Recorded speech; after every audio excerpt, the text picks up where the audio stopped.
എല്ലാവർക്കും നമസ്കാരം. നമ്മുടെ പുതിയ വീഡിയോയിലേക്ക് എല്ലാവർക്കും സ്വാഗതം. ഇത്തവണ കൊണ്ടുവന്നേക്കുന്ന ഒരു താർ റോക്സാണ്. 2026 മോഡൽ താർ റോക്സാണ്. ഇതിൽ അത്യാവശ്യം ചെറിയ രീതിയിലുള്ള മോഡിഫിക്കേഷൻസും കാര്യങ്ങളൊക്കെ ഇതിൻ്റെ ഓണർ ചെയ്തിട്ടുണ്ട്. ഇനിയും ആക്സസറീസും കാര്യങ്ങളൊക്കെ ആഡ് ചെയ്യാനുള്ളതാണ് വാഹനത്തിൽ. കാരണം ഒരുപാട് ആക്സസറീസും കാര്യങ്ങളൊക്കെ ഇപ്പോൾ മാർക്കറ്റിൽ അവൈലബിൾ ആണ് താർ മോഡിഫൈ ചെയ്യാൻ വേണ്ടി. നമുക്കപ്പോൾ വീഡിയോയിലേക്ക് കിടക്കാം. ഇതൊരു താർ റോക്സിൻ്റെ MX3 ഡീസൽ വേരിയൻ്റ് ആണ്. ഇതിനെ വളരെ നീറ്റ്ലി മോഡിഫൈ ചെയ്തേക്കുന്നതാണ് ഓണർ. ആദ്യമായിട്ട് എക്സ്ട്രാ ആയിട്ട് ചെയ്തേക്കുന്നത് ഈ ഫോഗ് ലാമ്പ്, അതിൻ്റെ പുറത്ത് വരുന്ന ക്ലാഡിങ്, ഈ കാണുന്ന ക്ലാഡിങ് ഇതെല്ലാം എക്സ്ട്രാ ആണ്. ഈ ടേൺ ഇൻഡിക്കേറ്ററിന് വരുന്ന ക്ലാഡിങ് ഒക്കെ എക്സ്ട്രാ ആയിട്ട് നമ്മൾ ചെയ്തേക്കുന്നതാണ്. കമ്പനി വരുന്നത് ഒരു റെഡ് കളറിൽ തന്നെയുള്ളൊരു ഗ്രില്ലായിരുന്നു. അത് മാറ്റിയിട്ടാണ് ഈ പുതിയ ബ്ലാക്ക് കളറിലുള്ള ഗ്രില്ല് ഇതിൻ്റെ ഓണർ ചെയ്തേക്കുന്നത്. ഈ വരുന്ന LED projector head lamp company വരുന്നത് തന്നെയാണ്. വീലാർച്ചിലൊരു ഹാലജൻ ടൈപ്പ് ഇൻഡിക്കേറ്ററാണ് മൗണ്ട് ചെയ്തേക്കുന്നത്. അതാണിത്. നമ്മുടെ മിററിലേക്ക് വന്നേക്കുന്ന ഈ ക്ലാഡിംഗ് എന്ന് വെച്ച് കഴിഞ്ഞാൽ ഇതൊരു എക്സ്ട്രാ ഫിറ്റിംഗ് ആയിട്ട് ചെയ്തേക്കുന്നതാണ്. അതുപോലെ നമ്മുടെ ഡോർ ഹാൻഡിൽ വരുന്നത് ഇതും എക്സ്ട്രാ ഫിറ്റിംഗ് ആണ്. പിന്നിലെ ഡോർ ഹാൻഡിൽ വരുന്നത് ഈ ഗ്ലോസി ആയിട്ടുള്ള ഫിനിഷ്, ഇതും എക്സ്ട്രാ ഫിറ്റിംഗ് ആയിട്ട് വരുന്നതാണ്. പിന്നിലേക്ക് വന്നു കഴിയുമ്പോൾ ബ്രേക്ക് ലൈറ്റിൽ പുറത്തേക്ക് കാണുന്ന ഒരു ഗാർഡ് പോലെ വരുന്നത് ഇതും എക്സ്ട്രാ ഫിറ്റിംഗ് ആയിട്ട് ചെയ്തേക്കുന്നതാണ്. അതുപോലെ ഇതും എക്സ്ട്രാ ഫിറ്റിംഗ് ആയിട്ട് വരുന്നതാണ്. ഈ കമ്പനി വരുന്ന അലോയ്സ് നോക്കിയാൽ മനസ്സിലാവും. കമ്പനി ഒറിജിനൽ വരുന്ന അലോയ്സ് തന്നെയാണ്. അതും എക്സ്ട്രാ ചെയ്തേക്കുന്നതാണ് ഓണർ. പിന്നെ താഴേക്ക് വന്നു കഴിയുമ്പോഴത്തേക്ക് ഒരു ക്യാമറ മൗണ്ട് ചെയ്തിട്ടുണ്ട്. ആ ക്യാമറയും എക്സ്ട്രാ അഡീഷണൽ ചെയ്തേക്കുന്നതാണ്. ഇതൊക്കെ നമുക്ക് അകത്തുനിന്ന് ഓപ്പൺ ആകുന്ന ഡീസൽ ടാങ്ക്. ഇത് ആഡ് ബ്ലൂ, പിന്നെ ഇത് ഡീസൽ ടാങ്ക്. ആഡ് ബ്ലൂ എന്ന് പറയുമ്പോഴത്തേക്കും 20 ലിറ്ററാണ് ആഡ് ബ്ലൂൻ്റെ ടാങ്ക് വരുന്നത്. ഡീസൽ ടാങ്ക് വരുന്നത് 57 ലിറ്റേഴ്സിൻ്റെ ഡീസൽ ടാങ്കുമാണ് താറിന് കൊടുത്തേക്കുന്നത്. 4 ഹിഞ്ച് സ്റ്റെപ്പ് അഡീഷണൽ ചെയ്തിട്ടുണ്ട്, സൈഡ് സ്റ്റെപ്പ്. നമുക്കിതിൽ കയറി നിന്ന് വേണേൽ വണ്ടിയുടെ മോൾ ഭാഗമൊക്കെ നമുക്ക് കഴുകാൻ പറ്റുന്നതാണ്. കഴുകുകയോ അല്ലെങ്കിൽ എന്തെങ്കിലുമൊക്കെ ചെയ്യാൻ വേണ്ടി നമുക്ക് ഈ സ്റ്റെപ്പ് ഉപയോഗിക്കാം. നല്ല സ്ട്രോങ് ആണ്. ക്യാമ്പർ എന്ന് പറഞ്ഞ കമ്പനിയുടെയാണത്. 4 ഡോറിലും വരുന്നുണ്ട്. 4 നമ്മൾ എക്സ്ട്രാ ആയിട്ട് ചെയ്തേക്കുന്നതാണ്. താറിന് കമ്പനി കൊടുത്തേക്കുന്നത് independent suspension, double wish bone വിത്ത് സ്പ്രിംഗ് ആണ് വരുന്നത്. അതിൻ്റെ കുലുക്കവും കാര്യങ്ങളൊക്കെ സസ്പെൻഷനെ കുറയ്ക്കാൻ വേണ്ടി ഫ്രീക്വൻസി ഡിവിഷൻ ഡാമ്പിംഗ് എന്ന് പറഞ്ഞ ടെക്നോളജിയും കൂടെ മഹീന്ദ്ര അഡീഷണലായിട്ട് താറിൽ ചെയ്തിട്ടുണ്ട്. ജീപ്പ് റാംഗ്ലറിനെ അനുസ്മരിപ്പിക്കുന്ന ബോണറ്റ് ലാച്ചാണ് താറിന് വരുന്നത്. അത് 2 സൈഡിലും ഓരോ ലാച്ചസ് വീതമേ ഉള്ളൂ. നമ്മൾ ആദ്യം ഇതിടുക, പിന്നെ ക്ലോസ് ചെയ്യേണ്ടത്, അങ്ങനെയാണ് വരുന്നത്.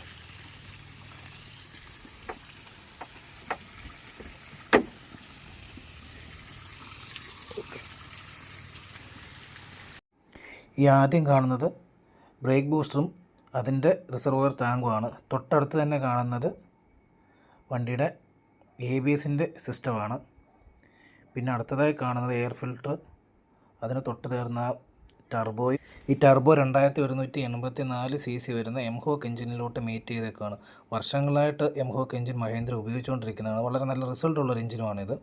ഈ എഞ്ചിൻ പ്രൊഡ്യൂസ് ചെയ്യുന്നത് വെച്ച് കഴിഞ്ഞാൽ 170 bhp 330 Nm ടോർക്കുമാണ് പ്രൊഡ്യൂസ് ചെയ്യുന്നത്.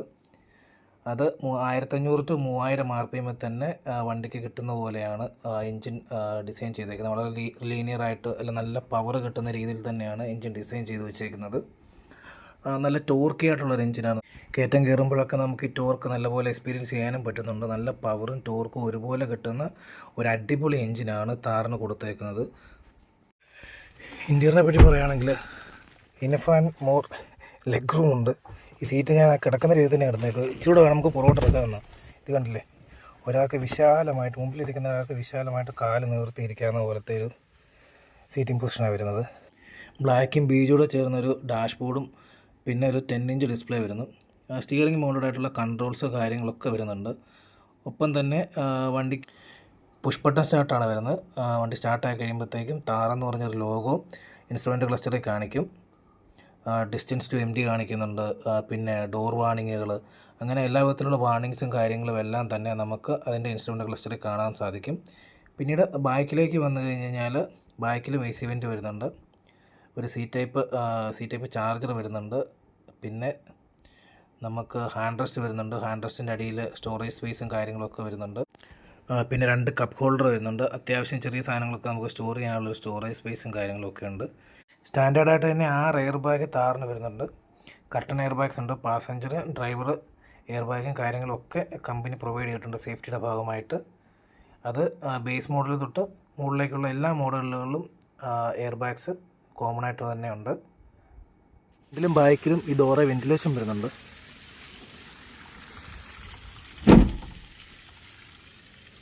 കണ്ടോ, ഇത് ഈ വീലാർച്ചിന് താഴെയും ഫുഡ് സ്റ്റെപ്പിന് തൊട്ട് ചേർന്ന് കൊടുത്തേക്കുന്ന ഈ പ്ലാസ്റ്റിക്കിൻ്റെ എക്സ്റ്റൻഷൻ എന്ന് വെച്ച് കഴിഞ്ഞാൽ ചള്ളയടിച്ച ഫുഡ് സ്റ്റെപ്പും കാര്യങ്ങളും അഴുക്കാതിരിക്കാൻ വേണ്ടി കൊടുത്തേക്കുന്നതാണ്. അഡീഷണലായിട്ട് റിജിഡായിട്ടുള്ളൊരു ആക്സിലേക്ക് Panhard link suspension with coil spring and Watts linkage, അതിൻ്റെയാണ് നമ്മൾ ഈ കാണുന്ന ബാലൻസ് റാഡുകളും കാര്യങ്ങളും എല്ലാം. ഇത് ഹൈവേയിൽ കൂടുതൽ സ്റ്റെബിലിറ്റി കിട്ടാനും ബാക്കി കാര്യങ്ങൾക്ക് വേണ്ടിയൊക്കെയാണ് ഇങ്ങനെയുള്ള ഒരു സിസ്റ്റം മഹീന്ദ്ര താറിൽ ഇംപ്ലിമെൻറ്റ് ചെയ്ത് വെച്ചേക്കുന്നത്. നോക്കിയാൽ മനസ്സിലാകും, നമുക്ക് 226 mm ഗ്രൗണ്ട് ക്ലിയറൻസ് ആണ് താറിനുള്ളത്. അതിനോടൊപ്പം തന്നെ നമുക്ക് ഫ്രണ്ടിലും ഒക്കെ നോക്കുമ്പോൾ മനസ്സിലാവും വണ്ടി എത്രത്തോളം ഒരു ഹൈ സ്റ്റാൻഡിലാണ് ഇരിക്കുന്നത്. നമുക്കൊരു കാരണവശാലും വണ്ടിയുടെ അടി തട്ടുന്ന ഒരു പ്രശ്നമോ കാര്യങ്ങളോ ഒന്നും ഉണ്ടാകും. ഇൻസ്ട്രുമെൻ്റ് ക്ലസ്റ്ററിൽ വരുന്നത് സീറ്റ് ബെൽറ്റ് വാണിങ്, ടയറിൻ്റെ ആംഗിൾ, അതായത് ടയർ ഡയറക്ഷൻ്റെ ആംഗിൾ കാണിക്കുന്നുണ്ട്. അതുപോലെ ഡോർ ഓപ്പണിംഗ് ക്ലോസിങ്ങിൻ്റെ വാണിങ്. പിന്നെ അഡീഷണലായിട്ട് എന്നാണ് ട്രാക്ഷൻ കൺട്രോൾ ഓഫ് ചെയ്യാനും ട്രാക്ഷൻ കൺട്രോൾ ഓൺ ആക്കാനും അങ്ങനെയുള്ള സ്വിച്ചസും കാര്യങ്ങളും ഒക്കെയാണ് ഇതിനകത്ത് വരുന്നത്. നമുക്ക് ഈസി ആയിട്ട് അകത്ത് കയറാൻ വേണ്ടി 90 ഡിഗ്രി തുറക്കാവുന്ന ഡോറാണ് നമുക്ക് വരുന്നത്. അതുപോലെ സ്പ്ലിറ്റ് ചെയ്യാവുന്ന സീറ്റുകളാണ്. അത് നമുക്ക് മടക്കി വെച്ചേച്ച് ബാക്കി ലഗേജും കാര്യങ്ങളും ഒക്കെ നമുക്ക് ലഗേജ് സ്പേസ് കൂട്ടാൻ വേണ്ടിയുള്ള സൗകര്യമുള്ള ടൈപ്പ് സീറ്റും കാര്യങ്ങളും ഒക്കെയാണ് ബാക്കിൽ വരുന്നത്. അത് നമുക്കത് മടക്കി വെക്കാവുന്നതാണ്. അല്ല, സ്പ്ലിറ്റ് സീറ്റുകളാണ് ഇതിനകത്തിരിക്കുന്നത്. ഒരു 28 കിലോമീറ്ററോളം വരുന്ന ഒരു വലിയ കയറ്റവും ഹെയർ പിന്നും ഒക്കെ കയറിയാണ് നമ്മൾ യാത്ര പോയിക്കൊണ്ടിരിക്കുന്നത്. യാത്രയിലുടനീളം തന്നെ വളരെ നല്ലൊരു എക്സ്പീരിയൻസ് ആണ് താറിൽ നിന്ന് നമുക്ക് കിട്ടിയത്. വണ്ടികളെ ഓവർടേക്ക് ചെയ്യുമ്പോഴാണെങ്കിലും കയറ്റം കയറുമ്പോഴാണെങ്കിലും നല്ലൊരു ടോർക്കും കാര്യങ്ങളും ഒക്കെ നമുക്ക് എക്സ്പീരിയൻസ് ചെയ്യാൻ പറ്റിയിട്ടുണ്ട്. നമുക്ക് വളരെ നല്ലൊരു കമാൻഡിങ് പൊസിഷൻ ആയത് കാരണം നമ്മൾ ഇരിക്കുമ്പോഴത്തൊക്കെ നല്ലതായിട്ട് നമുക്ക് റോഡ് കാണാൻ പറ്റുന്നുണ്ട്, എതിരെ വരുന്ന വാഹനങ്ങളൊക്കെ കാണാൻ പറ്റുന്നുണ്ട്. അതുപോലെ തന്നെ നമ്മൾ ചെറിയ രീതിയിലുള്ള ഓഫ് റോഡിങ്ങും കാര്യങ്ങളിലേക്കൊക്കെ എത്തുമ്പോഴും വളരെ നല്ലൊരു എക്സ്പീരിയൻസ് ആണ് വണ്ടി നമുക്ക് തരുന്നത്. ഓഫ് റോഡിലൊക്കെ കയറുമ്പോഴും തന്നെയും വണ്ടി നല്ല രീതിയിൽ പെർഫോം ചെയ്യുന്നുണ്ട്. വലിയൊരു ഓഫ് റോഡിലോട്ട് പോകാതെ നമ്മൾ ചെറിയ ഓഫ് റോഡ് ചെയ്തേക്കുന്ന ഞാൻ കാണിക്കാം. ഇതിനകത്തെന്ന് വെച്ച് കഴിഞ്ഞാൽ ഈ ചെറിയ ഓഫ് റോഡിൽ കൂടെ ആണെങ്കിൽ പോലും നല്ല രീതിയിൽ വണ്ടി പെർഫോം ചെയ്യുന്നുണ്ട്, ഒരു ലാഗോ കാര്യങ്ങളോ ഒന്നുമില്ലാതെ. ഇതിലൊരു ചെറിയ വീഡിയോ ആണിത് ഓഫ് റോഡ് പോകുന്നത്, കാരണം വലിയ ഇതിലേക്ക് നമ്മൾ ചെയ്തില്ല. ഒരു ചെറിയ ഓഫ് റോഡ് ഡ്രൈവ് മാത്രമാണ് ചെയ്തത്. കാലാവസ്ഥ അനുകൂലമല്ലായിരുന്നു. ഇതിൻ്റെ ഓണർ, അദ്ദേഹത്തിൻ്റെ പേര് ജോമോൻ എന്നാണ്. അപ്പം നമസ്കാരം ജോമോൻ ചേട്ടാ, നമ്മുടെ വീഡിയോയിലേക്ക് സ്വാഗതം. അപ്പം ഈ താർ എടുക്കാനുണ്ടായ സാഹചര്യം ഒന്ന് പറയാമോ?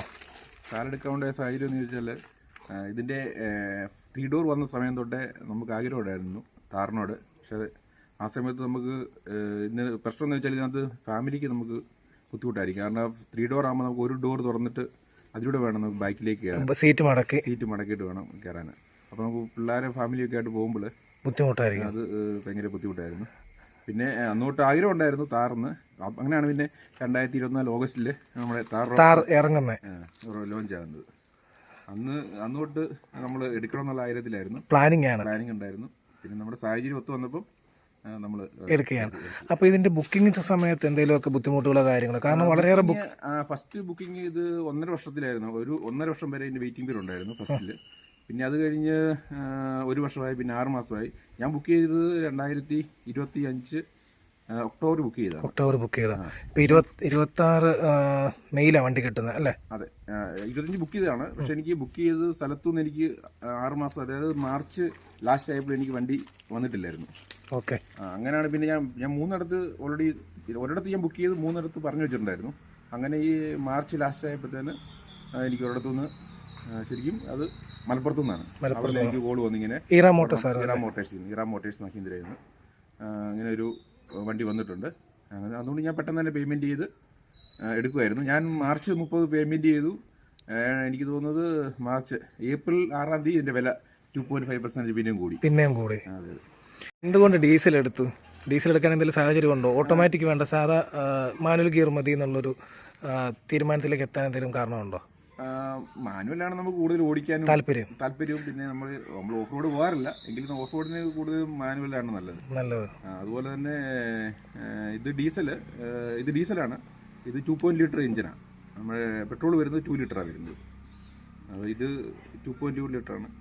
പിന്നെ ഡീസൽ മൈലേജ് ഉണ്ട്, മൈലേജ് ഉണ്ട്, അത്യാവശ്യം മൈലേജ് ഉണ്ട്. എനിക്ക് നല്ല ലോങ് പോയ ടൈമിൽ എനിക്ക് ഏകദേശം 17-18ഓളം മൈലേജ് കിട്ടിയിട്ടുണ്ട്. നമ്മൾ ഡിസ്പ്ലേയിൽ കാണിക്കുന്നുണ്ട്. അതുപോലെ തന്നെ എനിക്ക് ഞാൻ പെട്രോൾ അടിച്ചപ്പോഴും എനിക്കത് ഡീസൽ അടിച്ചപ്പോൾ മനസ്സിലായിട്ടുണ്ട്. പെട്രോളിന് തീരെ മൈലേജ് കുറവാണ് പൊതുവിൽ ഇങ്ങനെ പറയുന്നുണ്ട്. അതാണോ പെട്രോൾ ഓപ്ഷൻ മാറ്റി ഡീസൽ തന്നെ എടുക്കാൻ കാരണം? അതാണ് ഒന്നത്.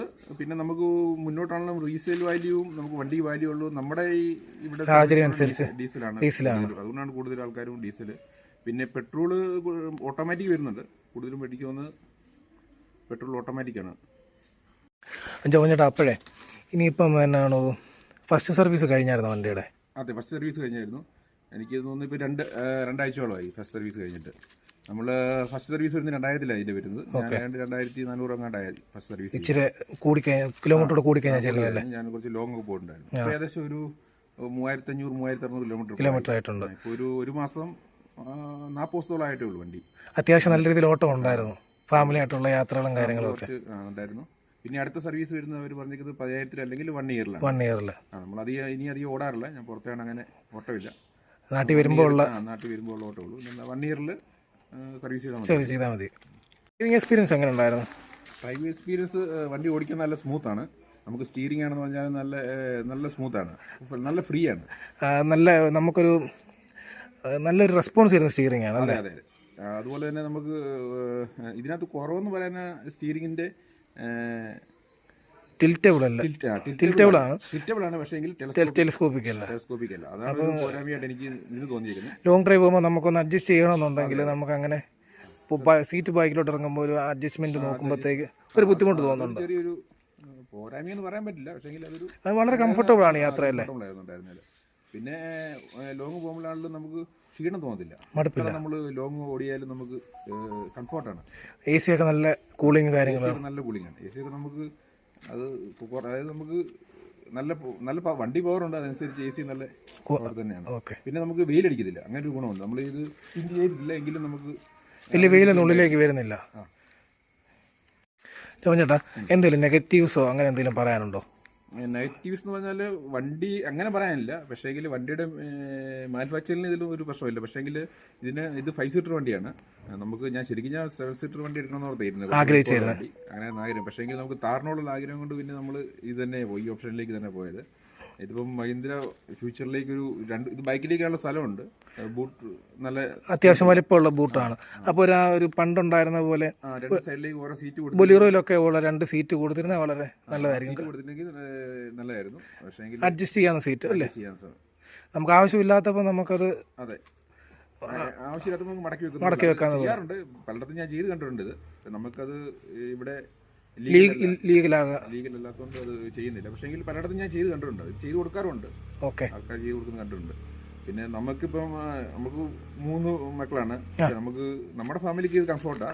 നമുക്ക് ഒരാളല്ല 2 പേര് എക്സ്ട്രാ വന്നാൽ പിള്ളേരെ ബാക്കി ഇരുത്താൻ അതൊരു ബുദ്ധിമുട്ടുണ്ട്. പക്ഷേ നമുക്ക് ബൈക്കിൽ 4 സീറ്റ് നല്ല കംഫോർട്ടബിളാണ്. ജോൺ ചേട്ടൻ അപ്പം ഒരു ലോങ് ഡ്രൈവ് പോയ കാര്യം പറഞ്ഞായിരുന്നു. അതെ, ഏകദേശം നമ്മളൊരു 435 കിലോമീറ്റർ ഉണ്ടായിരുന്നു. നമ്മൾ വൺ സൈഡ് ഒറ്റ സ്ട്രെച്ചിൽ 435. അതെ. അന്ന് നമ്മൾ ഫാമിലി ആയിട്ടാണ് പോയത്. 3 പിള്ളേരും വൈഫും ഉണ്ടായിരുന്നു. അവരെ തന്നെ അങ്ങ് ചെല്ലുന്നവരെ നമുക്ക് ഒരു പ്രശ്നമോ അല്ലെങ്കിൽ ക്ഷീണമോ അങ്ങനെയൊന്നും തോന്നിട്ടില്ല. വളരെ കംഫർട്ടബിൾ ആയിരുന്നു. പിന്നെ നമുക്ക് വണ്ടി ഓടിക്കുന്ന നമുക്ക് കമാൻഡിങ് പൊസിഷൻ ഉണ്ട്. നമ്മൾ ഇരിക്കുന്ന ഹൈറ്റിലാണ് ഇരിക്കുന്നത്. നമുക്കൊരു എന്താ പറയുന്നത്, മലയാളത്തിൽ പറഞ്ഞാൽ ആൻഡപ്പുറത്ത് ഇരിക്കുന്നവരെ നമുക്ക് തോന്നുന്നു. പിന്നെ റോഡ് നല്ല വിസിബിലിറ്റി ഉണ്ട്, ഇത്ര ഹൈറ്റിലിരിക്കുന്നതാണ്. നമുക്ക് വണ്ടിയുടെ ഫ്രണ്ടും നല്ല കറക്റ്റായിട്ട്, നമുക്ക് ഗ്ലാസ്സിലൂടെ ആണെങ്കിലും സൈഡും പിന്നെ ഫ്രണ്ട് നല്ലതായിട്ട് വ്യൂ ഉണ്ട്. അതുകൊണ്ട് നമുക്ക് കറക്റ്റായിട്ട് അറിയാൻ പറ്റും. അതുപോലെ തന്നെ നമ്മൾ ഓവർടേക്ക് ചെയ്യുന്ന സമയത്താണെങ്കിലും നമുക്ക് ഉദ്ദേശിക്കുന്നതോടെ നമ്മുടെ വണ്ടി എത്തും. നമ്മൾ ഉദ്ദേശിക്കുന്നിടത്ത് വണ്ടി എത്തും, കറക്റ്റായിട്ട് എത്തുമല്ലോ. അതാണ് അതിൻ്റെ ഏറ്റവും എനിക്കൊരു പ്ലസ് പോയിന്റ് ആയിട്ട് തോന്നുന്നത്. നമുക്ക് ഓൾട്രേഷനുള്ള ഓപ്ഷൻസ് മഹീന്ദ്രയിലുണ്ട്. ഈ താറുമായിട്ട് ബന്ധപ്പെട്ട് തന്നെ നമുക്ക് ഓൺലൈനിലും അല്ലാതെയൊക്കെ കാണാൻ പറ്റും. അപ്പോൾ ഇനിയും ഭാവിയിൽ വീണ്ടും ചെയ്യാൻ ആഗ്രഹിക്കുന്നുണ്ടെന്ന് തോന്നുന്നല്ലേ? ഉണ്ട്, നമുക്ക് കുറേ കാര്യങ്ങൾ ഇവിടെ ചെയ്യണമെന്നുണ്ട്. ഇപ്പം ഇല്ല, ഇനി അടുത്ത വരുന്നത്തെ കാര്യങ്ങൾ ചെയ്യണമെന്നുണ്ട്. കുറേ ഉണ്ട്. ഈ വണ്ടിക്കാണ് കൂടുതലും ഞാൻ കണ്ടേക്കുന്നത് ഓൾട്രേഷൻ. കണ്ടാലും ഒരു മാച്ചോ ലുക്കുള്ളത് അല്ലേ? ഓക്കെ, ശരി. അപ്പം വിലയേറിയ സമയം നമ്മുടെ പ്രേക്ഷകർക്ക് വേണ്ടി തന്ന ജോൺ ചേട്ടന് ഒരുപാട് താങ്ക്സ്. അപ്പോൾ വീണ്ടും കാണാം. നമുക്കൊരു പുതിയൊരു വീഡിയോയിൽ വീണ്ടും സന്ധിക്കും വരെ.